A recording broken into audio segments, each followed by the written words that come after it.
Is it possible to predict the unpredictable? Can 3D printed life-size organ models help to map out complex surgeries ahead of time? Is it possible? It already is right here. Mayo Clinic. You know where to go. When it comes to quality sleep, Ashley has you covered with top mattress brands at winning prices and with special financing options available. You can snooze now and pay later. Plus, your mattress purchase helps give the gift of better sleep to children in need and U.S. Special Operations Forces. Visit your local Ashley store or shop online today and make every snooze count. Financing is subject to credit approval. See store or ashley.com for details.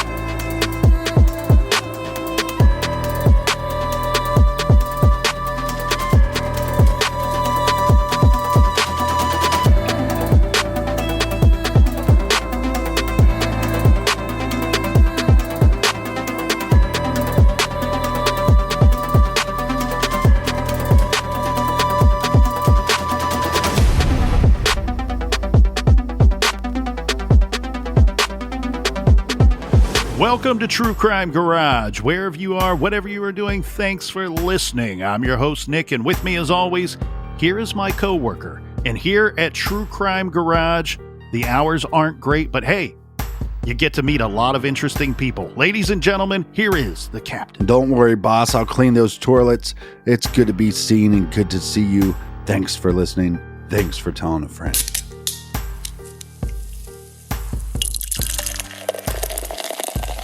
Today, we are still slow sipping this fine stout from the good peeps over at Magic Hat Brewing Company. This one is called Heart of Darkness. It's a delicious dark stout beer with some hints of chocolate to smooth everything out a bit. Garage grade 3 3/4 bottle caps out of 5.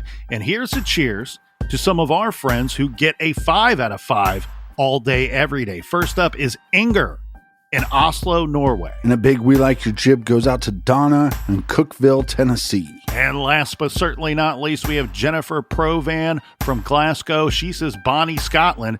Thanks to everyone who put beers in the fridge for us this week. They all went to our website, truecrimegarage.com, and contributed to the beer fund. And for that, we thank you. And for that, we say BEERUN, beer run.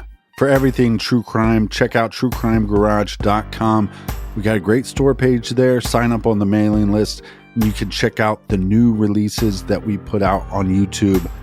And Colonel, that's enough of the business. That's right, Captain. When the boss ain't looking at work, make sure you're listening to True Crime Garage on YouTube. All right, kiddos, gather around, grab a chair, grab a beer. Let's talk some true crime.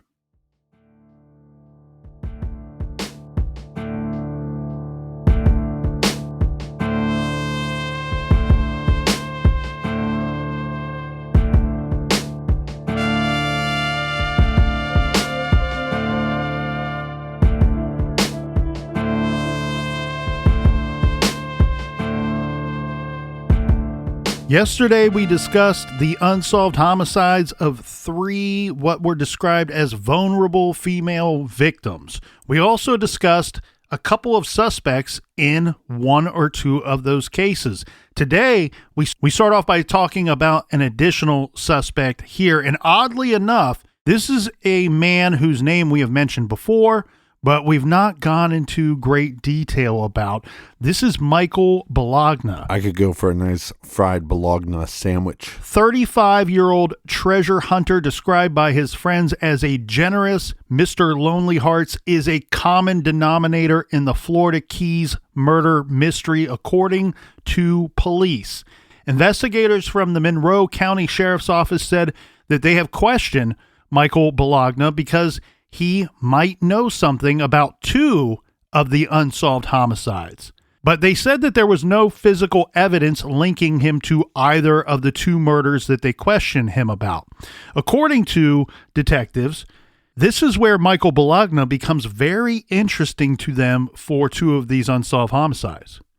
1, he escorted the mother of Patty Lanza, the 4-year-old victim, to that party on that fateful night on Little Torch Key back in July of 1988. Then the tall, dark-eyed Michael Bologna also dated the third victim, Sherry Parisho, age 39. Right. In fact, it has been determined that she stayed with him for several weeks before she decided to be homeless. She stayed with him for about 3 weeks. And this is very weird, right? We have this situation where this guy has very close ties to two of the victims. We should remind everybody out there that there was another individual that was at two of the parties that two of the victims attended shortly before they were killed. And that was a different individual. And the police have said, look, yes, that guy was at both of those parties, but a lot of the same people were at both of those parties. Well, and I sound like a broken record. We have 3 victims in a short time period murdered and in a small distance. And these aren't large communities. Well, and that broken record must be a Kenny G album because you are one smooth son of a bitch. And I got the hair to match. The thing that I think we need to really point out here is that while police were talking to him, listen to their statement. Their statement is, we are talking to him because he may know something. That's much different than being a suspect. Mm-hmm. Them saying he may know something, well, duh, he might. He seemed to have a close relationship, at least at one time, with our third victim, Sherry Parisho. That's what my teachers used to say about me. He may know something. We know that his fact that he went with Patty Lanza's mother, Deborah Lanza, to that party the night that Patty Lanza was killed. But he wasn't the only one that went to that party with her.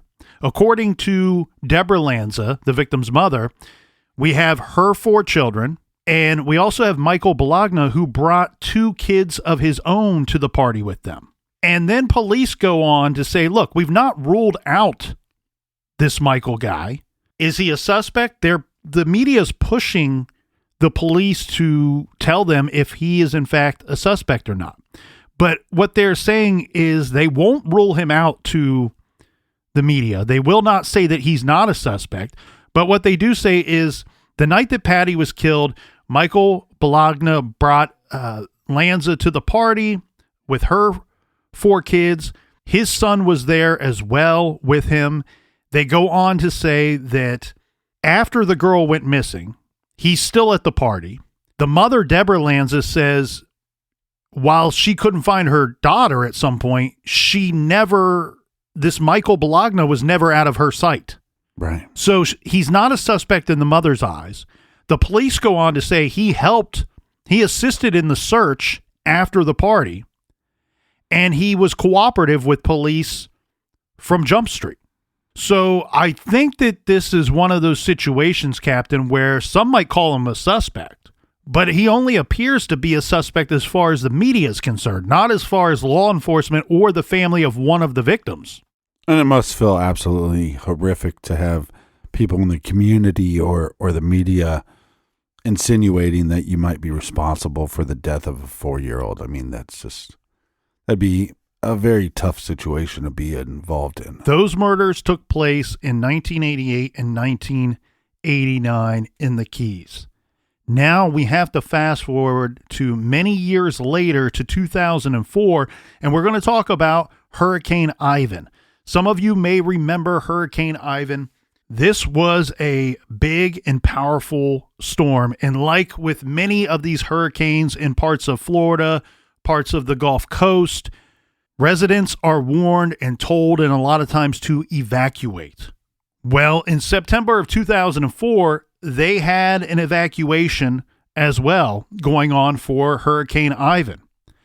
And 2 individuals, this is Charlie Brandt and his longtime wife, Terry Brandt, they evacuated their home and they went to go stay with their niece. This is Michelle Lynn Jones. She lived up in Orlando. So this was going to be a safe space away from the hurricane, go up and visit. And from my understanding, Captain, Terry Brandt, the aunt, was very close to Michelle Lynn Jones, her niece. And some reports state that Charlie Brandt was close to his niece as well. Throughout this visit, they go to stay there for several nights. And throughout this visit, we have Michelle Lynn Jones that while she has her house guests, she is going to continue with her daily routines. And part of that is keeping in contact with her mother. The Brandts would stay there for 2 weeks before anybody realized that there's anything wrong. That's right. The Brandts arrived there sometime around September 2nd, and it isn't until approximately 2 weeks later on the 13th, 14th, 15th that some people start to get concerned, right? Michelle Lynn Jones and her mother, they're close. They shared several of the same friends. And one of their mutual friends stops by the house on September 13th and was supposed to visit with Jones. Jones says, I don't want you to come in. My aunt and uncle are staying here. They've been drinking and they got into some kind of argument. So it's a little uncomfortable. It's a little awkward here right now. Maybe you should come back on another date. And we should be clear here too. It's not obvious, and it shouldn't be, that there was any predetermination on how long the Brandts would be staying there. I think a lot of that would be determined based off of Hurricane Ivan itself, the storm, and the damages that could come with that storm. But by this point, they've been there for well over a week, close to 2 weeks. And it's on September 15th that another friend of Michelle Lynn Jones, this is Debbie Knight, she goes to the home and she is suspicious of the house, of what she's seeing, of the feelings that she's getting as she pulls up to the house. During this time, the 2 days that had passed since the previous friend coming over and being turned away by Michelle Lynn Jones, Jones's mother was having a difficult time getting in touch with her. So now we have Debbie Knight, another mutual friend, who's at the house, and she's on the phone with Michelle Lynn Jones's mother. She tells the mother that the front door is unlocked. She's knocked, she's rang the doorbell, mom's tried calling her daughter, no response. Shows up, the door's unlocked, and mom says to the friend, go into the house. See if you can get into the house. Well, Debbie Knight says that she was feeling so uneasy about the situation. She was just getting such bad vibes and this dark, horrible feeling. She was a little scared. So she decided to go next door and grab a neighbor. The neighbor comes back with her, and together the two of them enter the home. And they walk into a house of horrors. If I'm correct, I believe that the front door was unlocked, but because of this uneasy feeling, they didn't want to enter through the front door. So they were attempting to get into the house, and they decided that they were going to go through the garage. Well, when they entered the garage, they found Charlie Brandt hanging from the rafters with bed sheets. Immediately, these two contact the police. And the police arrive on the scene very quickly. They enter the house, and then the House of Horrors just keeps getting worse and worse. First, they find this man hanging from the rafters in the garage. And then once they go into the home, they find Terry Brandt had been stabbed multiple times in the chest area. She's lying on the couch, dead. And then they go into the bedroom where they find the homeowner, the niece, Michelle Lynn Jones. She had been decapitated, and her heart and organs had been removed.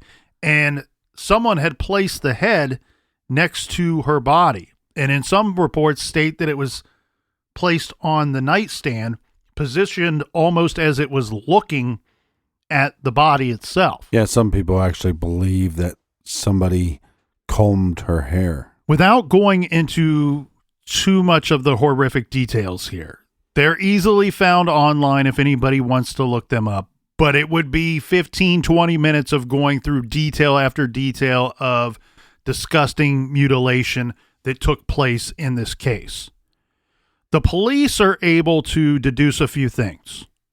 One, that the weapons used to murder Terry Brandt and Michelle Lynn Jones were knives that came from the kitchen.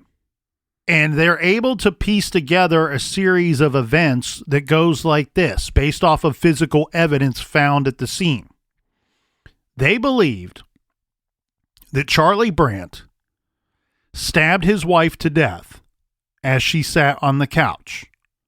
And afterward, he then went into another room where he attacked Michelle Lynn Jones, his niece, and then after killing her, mutilated the body.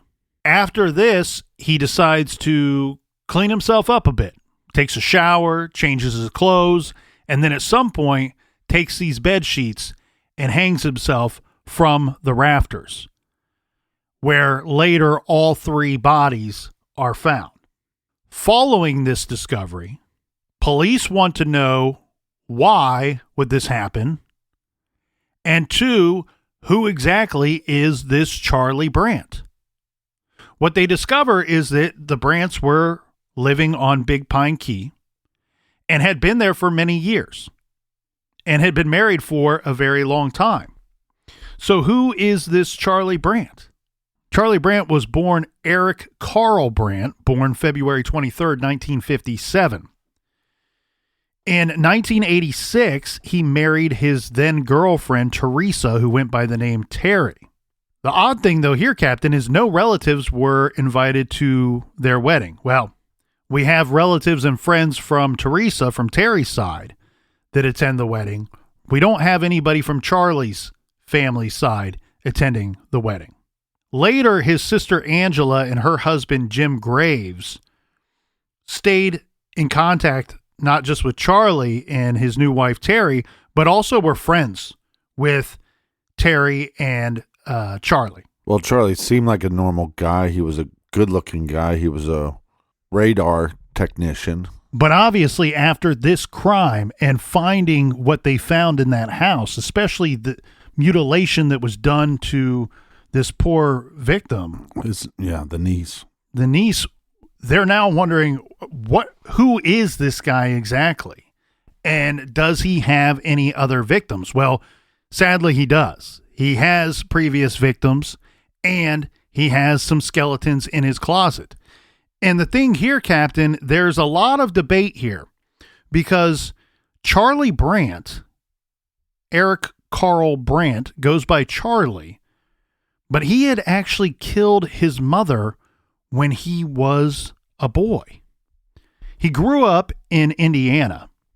In 1971, a young Charlie Brandt, then only 13 years old, was accused of killing his mother and attempting to kill his father and his sister.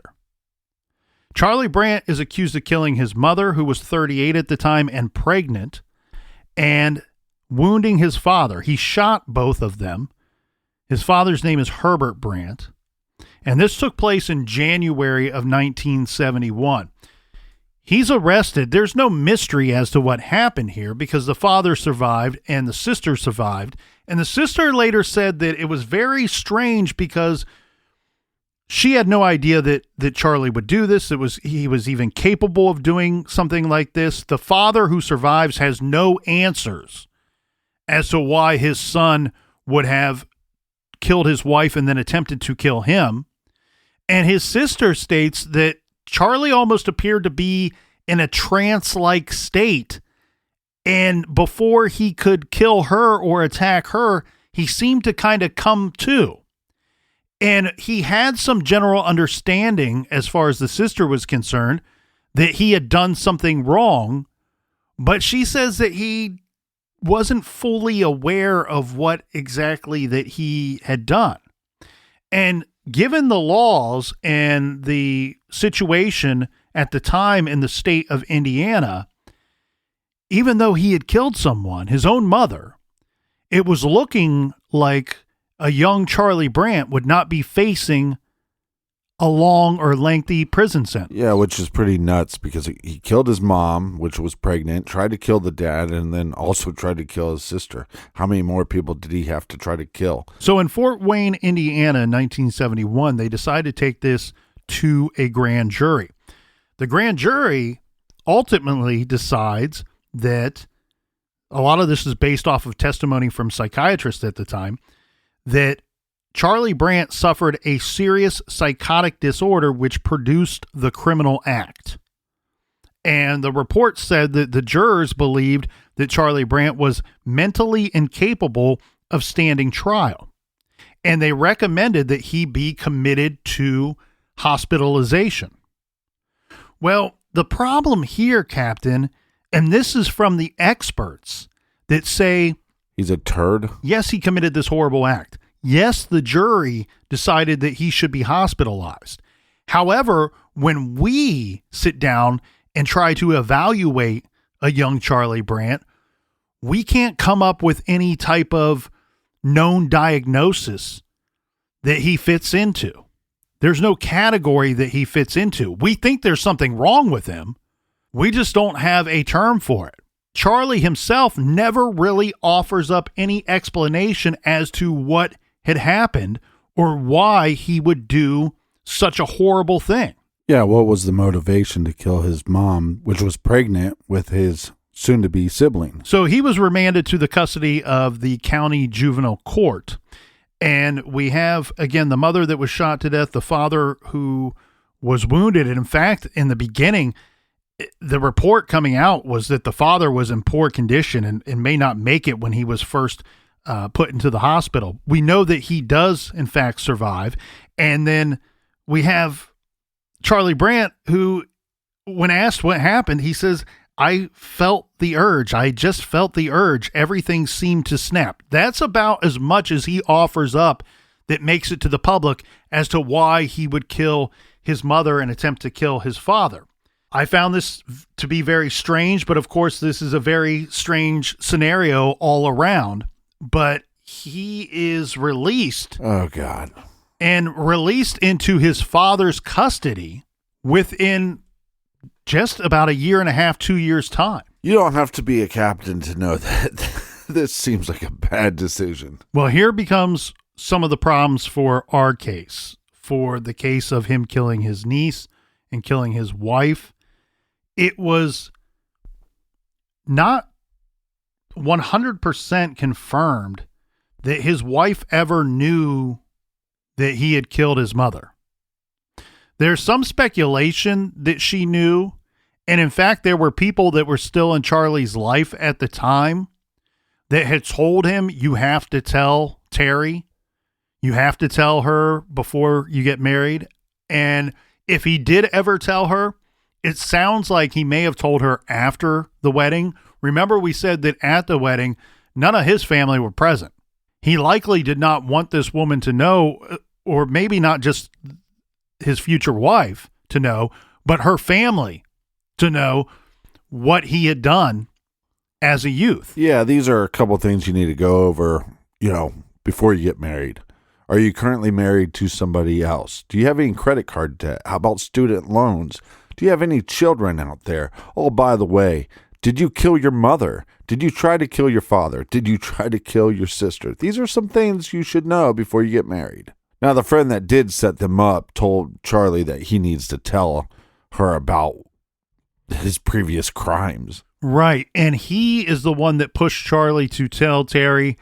Now, later he says that he believes that Charlie did tell Terry at some point because this friend has a conversation with Charlie's wife, Terry. The conversation that he has with her is shortly after the third victim that we discussed here, Sherry Parisho, was killed. Sherry Parisho, where she lived on that little boat, the dinghy, was just 4 short blocks from where Charlie and his wife, Terry, lived. Oh, God. The wife, Terry, tells this friend after the homicide that she was thinking about calling the sheriff's department. When he asked, why would you call the sheriff's department?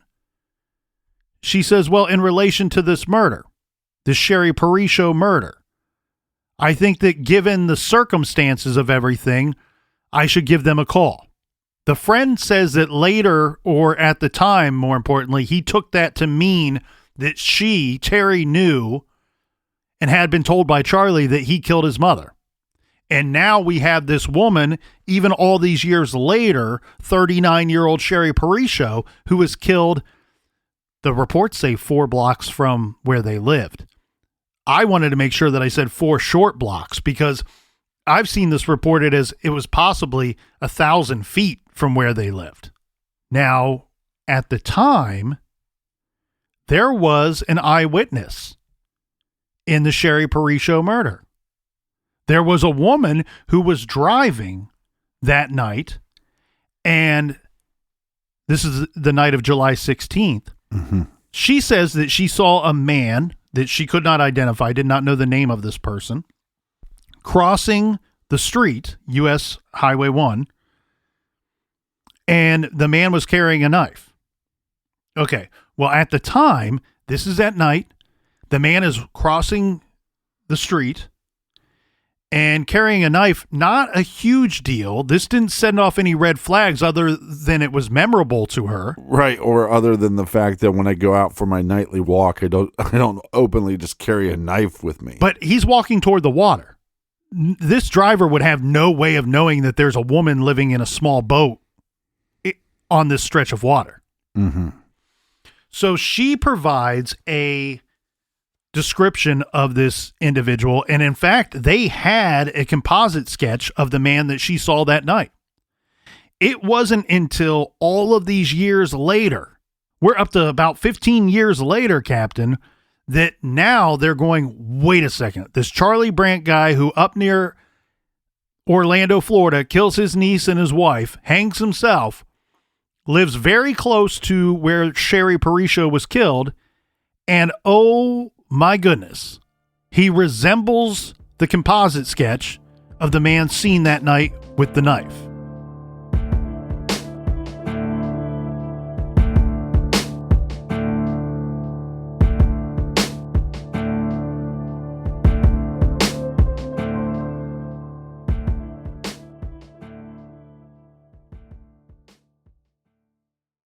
This show is sponsored by BetterHelp. Do you look forward to the holidays? Maybe you struggle with seasonal blues.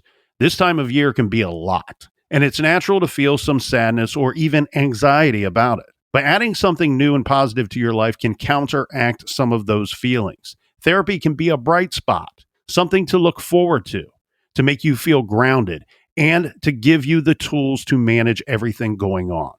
If you're thinking of starting therapy, give BetterHelp a try. It's entirely online, designed to be convenient, flexible, and suited to your schedule. Just fill out a brief questionnaire to get matched with a licensed therapist and switch therapists at any time for no additional charge. Find your bright spot this season with BetterHelp. Visit BetterHelp.com/garage today to get 10% off your first month. That's BetterHelp, HELP.com/garage. Is it possible to predict the unpredictable? Could surgeons use a patient's own anatomy to create 3D printed life-size organ models to map out challenges ahead of time, making surgery more precise, efficient, and less invasive? Is it possible? It already is, because every day we're doing what's never been done.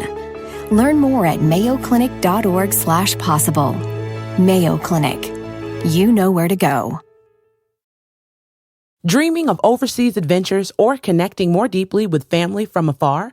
Rosetta Stone bridges the language gap. I've tried others, but Rosetta Stone's immersive lessons and voice feedback technology are game changers. Dive into 25 languages by learning intuitively, just like when you were a kid. And here's the holiday sparkle. Grab a lifetime membership now and save 50%. Gift yourself the world. Head to rosettastone.com now and save 50%. Want to grow your business in the next 12 months? It starts with your culture. Insperity, a leading HR provider since 1986, can help your business create a culture that drives growth. Download their free ebook, The Future of Business is Culture, at insperity.com/pod. With the right people, processes, and values in place, your company can realize its full potential. Set your business up for growth. Download the free ebook at insperity.com/pod. Insperity, HR that makes a difference.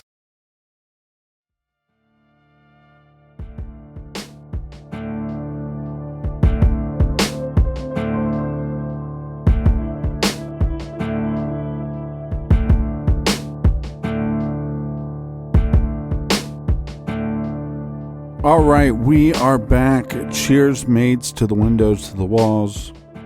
Cheers to you, Colonel. Cheers to all of you out there in listener land. Thank you for joining us again here in the garage this week. The murders that took place in 2004 in Orlando, Florida, prompted the police to investigate who exactly was this Charlie Brandt. And then they learn about his background growing up, having killed his pregnant mother. They want to figure out how many murders could this dude have been involved in. There's different wounds for the different victims. The mutilation to the niece's body is what I think perks up law enforcement to go, well, where was Charlie at during the time of the murders in the Keys? The crazy thing here too, Captain, is we talk about Charlie Brandt and we went through some of the mutilations done to his niece. It appears that he had some kind of infatuation with his niece that likely was unknown to his wife and to his niece at the time.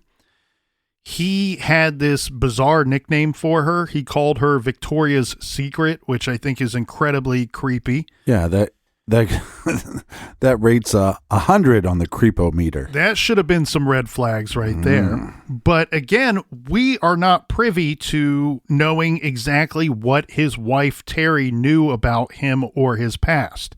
Right. However, when we compare everything that we know about the murder of his niece, the removing of the heart, which was done with surgeon-like precision, according to the experts, and then we compare that to the murder of Sherry Parisho, who was living 4 short blocks from Charlie Brandt's home the night that she was killed, her heart removed with surgical-like precision.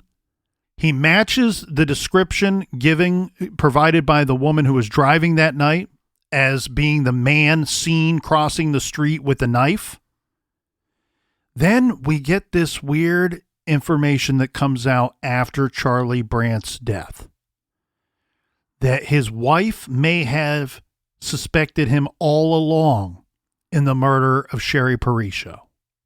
The way that the story goes, and is told to law enforcement by people that knew the couple, is that the wife, Terry Brandt, having been awakened to Charlie coming home very late that night, she says she goes and confronts Charlie, and he is standing at a sink. They had a large sink that was in like a mudroom.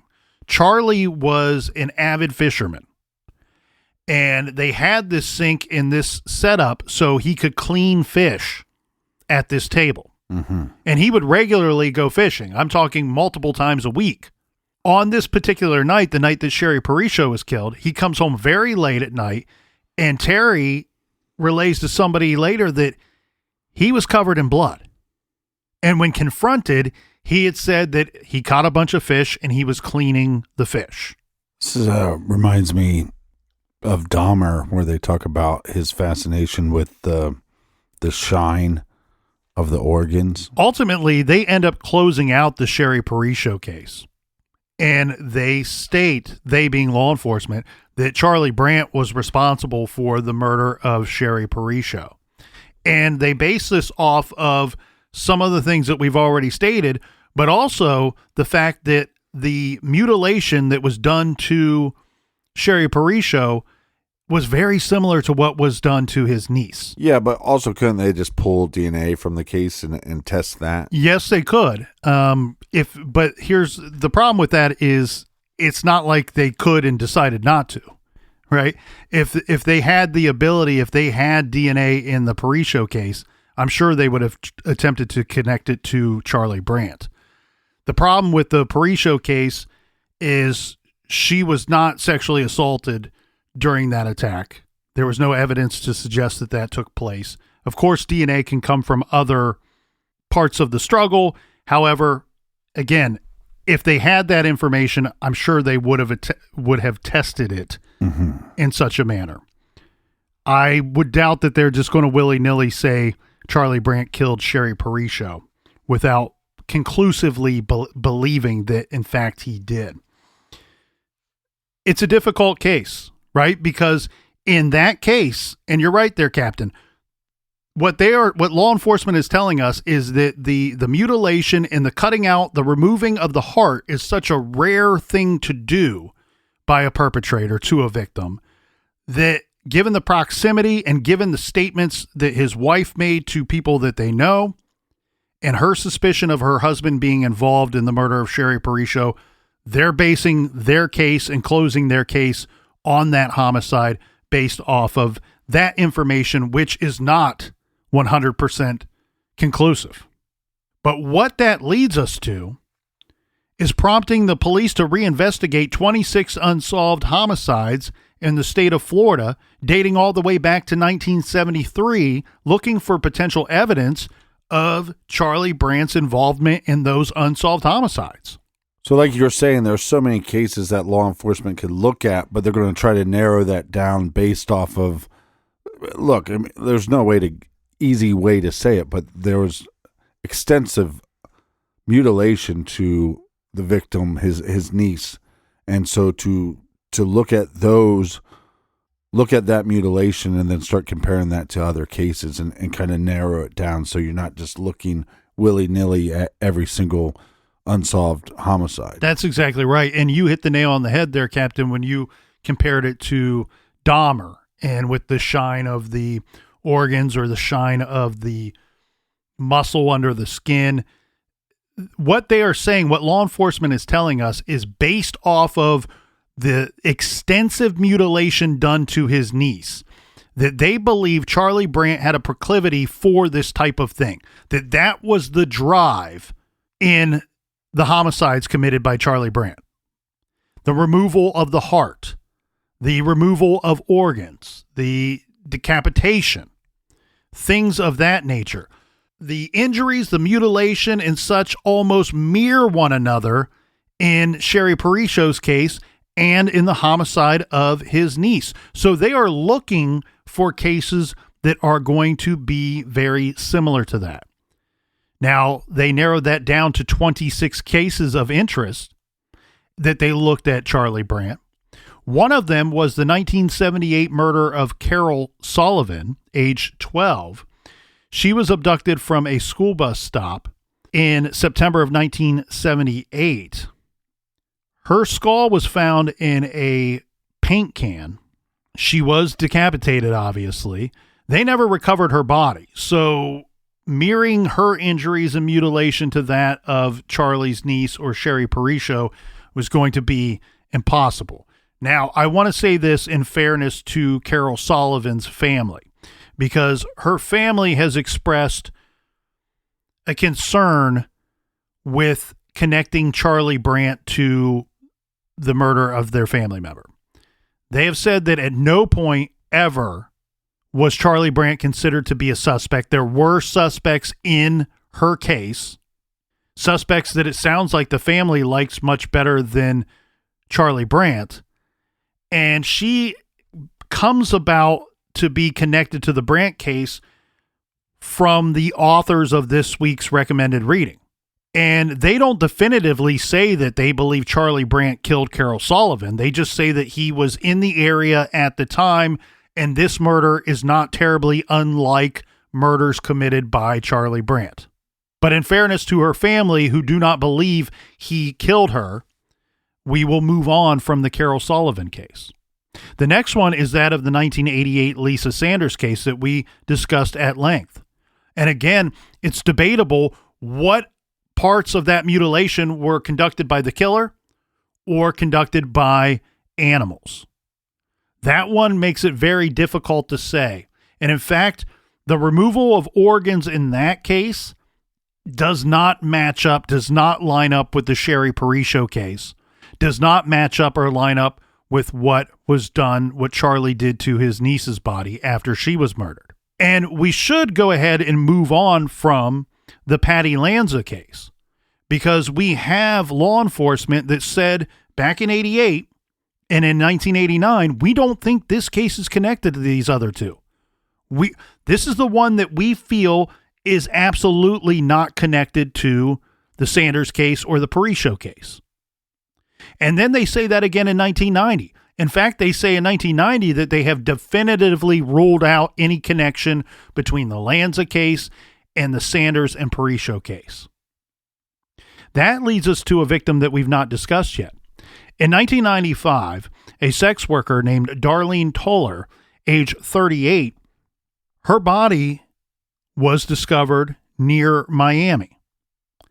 Found in the grassy area off of a highway, her body was wrapped in blankets and in plastic. When discovered, she was missing her head and her heart. And it's simply the removal of the heart that connected Charlie Brandt by law enforcement to this case. Law enforcement would go on to tell us that Charlie Brandt used that same highway regularly. And one thing that they found that was disturbing to them in their review of these unsolved homicides is the fact that the heart was removed, one, and two, Charlie kept some information that they found interesting. He kept mileage records of his vehicle and of his travels.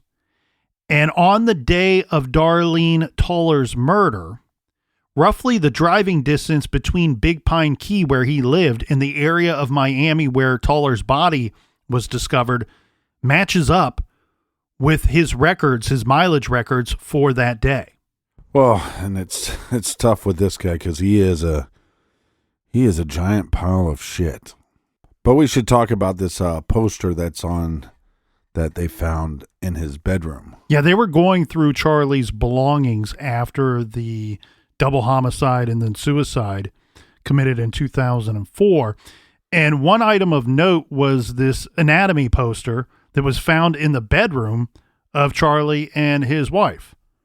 And this is a poster that is a female body, and it is the you have the muscles and organs on one side, and then you have the skeleton on the other. It's a very science textbooky type poster, but except for that they add hair and put the lady's hair in a bun, which is a little strange.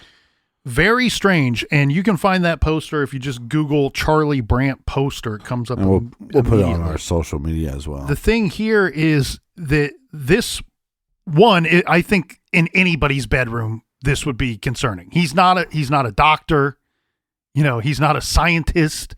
He's not, it appears that he's studying anatomy, but he doesn't really have any professional or career reason to do so. Well, he's a career murderer, so he needs to study this if he wants to keep cutting victims' hearts out. I would find this to be a weird item to be in anyone's bedroom, especially a married man. But then let's compound that with the fact that we know that he dissected his niece.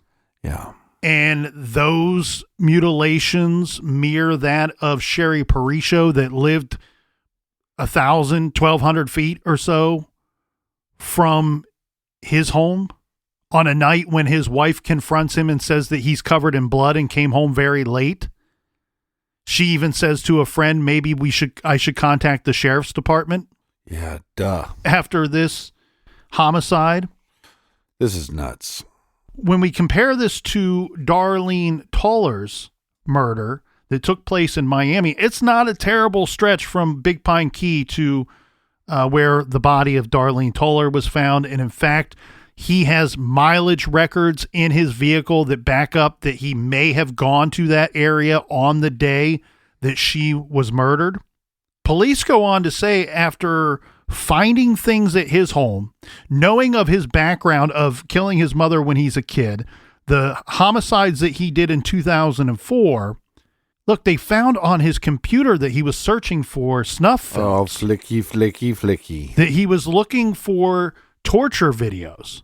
That he was searching for autopsy photos. Yeah. This guy clearly had a fascination of the inside of a person. Well, yes, a sexual fascination. You talk about Dahmer, but this guy reminds me a lot of Edmund Kemper. Somebody who killed his grandparents with a firearm when he's a teenager, goes away for a while, and when he gets out, he's not just shooting people. He's kidnapping and mutilating the bodies, cutting off the heads. Charlie is cutting off the heads and removing the heart of these victims. And in fact, it was the removal of the heart that the police were focusing in on when trying to connect him to potential other homicides that took place near Charlie Brandt in the time that he lived in Florida. Yeah, I think the difference, though, when you look at Dahmer or Kemper, I mean, you can make an argument in their case, whether it was nature or nurture. I think in the Charlie Brandt case, it's just nature. It just seems like this is the way he was born. He was messed up from the beginning. And that excerpt from Edgar Allan Poe goes beyond just the idea of the heart. Mm-hmm. That line where Poe says, "There was no reason for what I did." I look at the cases of Charlie Brandt and the ones that law enforcement say he is guilty of, the murder of his mother, the murder of his wife, his niece, and the murder of Sherry Parisho. And I can't find one good goddamn reason why he did any of those murders, let alone all four of them. There's no reason for what he did. The only thing that could possibly explain it is that he's not like you and I, Captain. He's not like the rest of us. There's something incredibly wrong with this guy. And he was so easily able to hide it and keep it inside and hide it from everyone. When he killed his wife and his niece, his friends, their family, they say they had no idea that this would even have been possible. He wasn't a violent individual, as far as they knew. Again, he seemed pretty normal. Everybody thought he seemed pretty normal. Everybody thought he seemed pretty intelligent. Where again, I think if we're going to compare people, this I think leans more towards like a Bundy, where maybe he doesn't have the charisma or anything like that. But I think Kemper put some people off with his personality, and I think so did Dahmer. Yeah, and I would bet you that the people closest to Charlie Brandt may have seen some sides of him that aren't so obvious to the rest of us. Maybe they had some things that put them off about Charlie. Mm-hmm. But Detective Pat Diaz, who is just one of many detectives that were working on possible cases that they could connect to Charlie Brandt, he goes on to say that it doesn't, to him, that this is some kind of disease.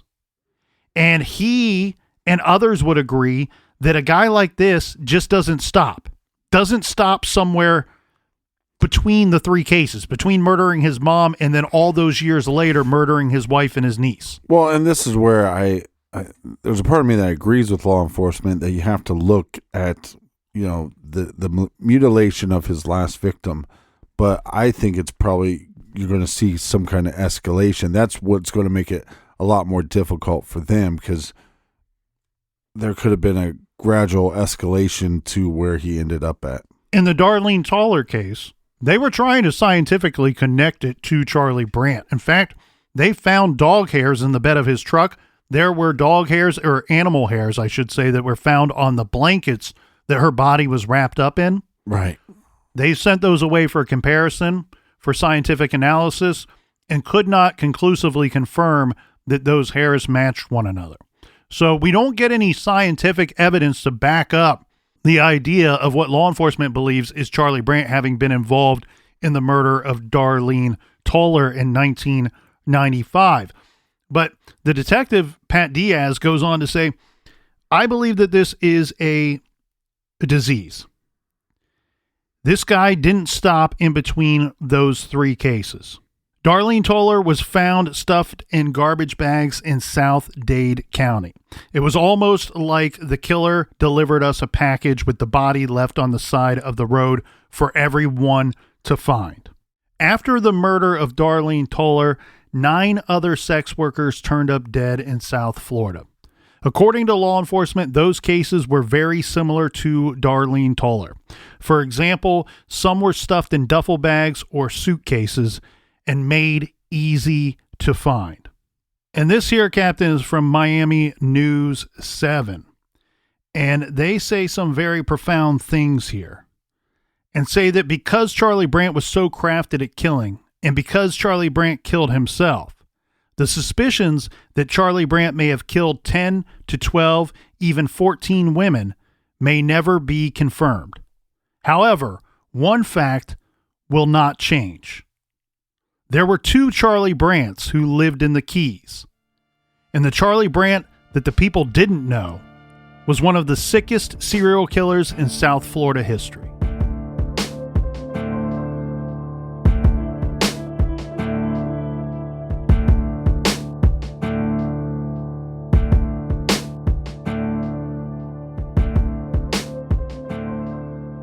I want to thank you for joining us here again in the garage, onward and upward, inching our way, just like LeBron James. We're going to break the record, get to that 1,000 episodes. We're inching our way. Join us for the journey. Colonel, do we have any recommended reading for the beautiful listeners? This week we are happy to recommend Invisible Killer, The Monster Behind the Mask by Diana Montaigne and Sean Robbins. Invisible Killer is the true story of the crimes committed by Charlie Brandt and some of the crimes he is suspected of committing. This is a very complete telling of the true crime story of this serial killer, along with insights from an FBI profiler and a forensic psychologist. You can check out that recommendation and many more at truecrimegarage.com. Yeah, if you haven't checked out the website, you should do so and pick up some swag while you're at it. And until next week, be good, be kind, and don't litter.